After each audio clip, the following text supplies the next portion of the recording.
पीले दांत वाली बहू। रंजना कभी ब्रश नहीं करती थी। उसे कितनी बार उसके माँ बाप ने डांटा, लेकिन उसका कोई असर उस पर होता ही नहीं था, जिस कारण से उसके दांत पीले पीले हो जाते हैं। शादी के बाद। अरे बहू, वैसे तो तुझ में कोई कमी नहीं है, पर तेरे दांत इतने पीले कैसे हैं बेटा? कैसे मतलब? कोई सर्जरी थोड़ी ना कराई है। वो तो क्या नाम, मैं ब्रश नहीं करती थी तो पीले हो गए। अब क्या करूं? आप कहे तो लाल करवा लूं या फिर काले?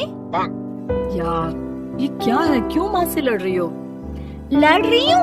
अरे मैं लड़ रही हूँ या ये बोल रही है कि दांत पीले हैं, पीले। अरे तपस्या थोड़ी ना की है इन्हें पीले करने के लिए।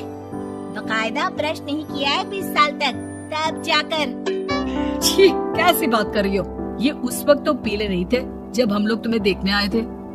अरे तब साफ करवा लिया होगा डेंटिस्ट के पास जाकर। अब देखो कैसे पीले पीले लग रहे हैं। रंजना सास की तरफ गुस्से से देखती है। फिर शुरू हो गई पीले पीले पीले। अरे पीले तो तब भी थे जब मेरे हाथ का रसगुल्ला उड़ा उड़ा कर खा रही थी और बोल रही थी, लड़की नहीं गुणों का खजाना दे रहे भाई साहब आप। खैर अब वो लोग करते भी तो क्या करते, पीले दांत वाली बहू पल्ले पड़ी थी तो झेलना तो था ही। एक दिन कीर्तन में रंजना गाना गा रही थी। अरे कमला बहन, माँ का द्वार है, यहाँ तो सब शुद्ध होकर आता है, फिर अपनी बहू को ब्रश भी नहीं करवाती तुम। दूर से पीले पीले दांत भक्ति में बाधा उत्पन्न कर रहा है। और कोई 2 साल के बच्ची थोड़ी ना लेकर आई हूँ मैं बहू बनाकर। अच्छी खासी लड़की है, अरे कैसे करवाऊं ब्रश? ये तो उसे खुद करना चाहिए ना। अब माँ बाप तो इसके जैसे तैसे निपटा दिए, ये नहीं सोचा कि सास कैसे संभालेगी। सास बहू को लेकर घर आ जाती है, लेकिन सोच लेती है कि अब इसे लेकर कहीं नहीं जाएगी। अगले रोज बहू कहती है, अरे क्या हो गया, मंदिर नहीं जाना क्या? कीर्तन का वक्त हो रहा है। मेरी मधुर वाणी से कान्हा जी जागते हैं और सोते हैं। आप तो जानती है ना उनकी भक्ति में कितना मन लगता है मेरा। वो क्या है ना, तबीयत ठीक नहीं लग रही है मेरी, आराम करूंगी मैं। तबीयत ठीक नहीं लग रही? अभी तो मिथुन के गाने पर नाच रही थी आप, और अब बोल रही है कि तबीयत ठीक नहीं लग रही। अरे भक्ति में मन लगा लो सासू माँ, ऊपर जाना है, क्या मुंह दिखाओगी आप? हाँ? सास को बहू की बात पर गुस्सा आ जाता है। मैं क्या मुंह दिखाऊंगी, इसकी चिंता तो ना कर, समझी? अपने मुंह की चिंता कर, जो ये पीले पीले दांत लेकर हर जगह पहुंच जाती है। पता है लोग कितना मजाक बनाते हैं। ना जी ना, मैं नहीं जाना कहीं तेरे साथ। तो ये बात है, कोई ना, मत जाओ, मैं अपने कमरे में ही बैठकर भक्ति कर लूंगी। ऊपर वाला दांत थोड़ी ना देखता है, मन देखता है, भावना देखता है। और अरे बस बस, तू सब कुछ दिखा, बस ये सफेद चमकदार दांत ना दिखाना किसी को, है? जा यहाँ से। बहू को सास की बात का कोई फर्क नहीं पड़ता, वो तो जैसी थी वैसी ही रह जाती है। सुबह नहाकर किचन में खाना बनाना, फिर खाना खाना, कीर्तन भजन करना और सो जाना। एक दिन, माँ जी मैं सहेली के घर जा रही हूँ, शाम को लेट आऊंगी। हाँ, तो जाना, मैंने कौन सा तेरी आरती करनी है घर पर बैठकर। रंजना सहेली के घर जाती है, जहाँ वो पार्टी में जाने की तैयारी कर रही होती है। अरे शिखा, कहाँ जाने की तैयारी कर रही है? मैं गलत वक्त पर आ गई क्या?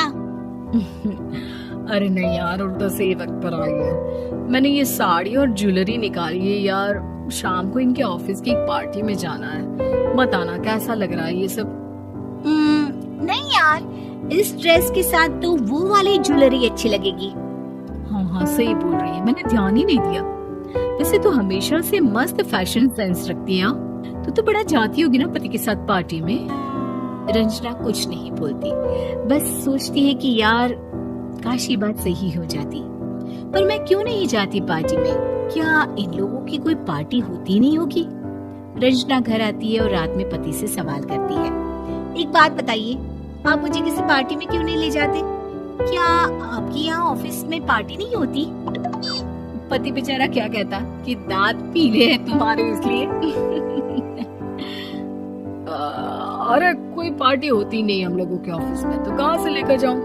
और मार्केट, मॉल, कहीं वीकेंड घूमना, कहीं तो। अरे यार सारे हफ्ते में एक छुट्टी मिलती है, तो सोचता हूँ कि आराम ही कर लूं। क्यों? रंजना मन मार के रह जाती है। पहले कभी सास के साथ मंदिर जाया करती थी, लेकिन वो भी सास ने ले जाना बंद कर दिया। घर बैठी बैठी रंजना बोर हो जाती है। तभी उसे आइडिया आता है और वो मायके जाने का सोचती है। सासू माँ, 2 दिनों के लिए मम्मी के घर जा रही हूँ।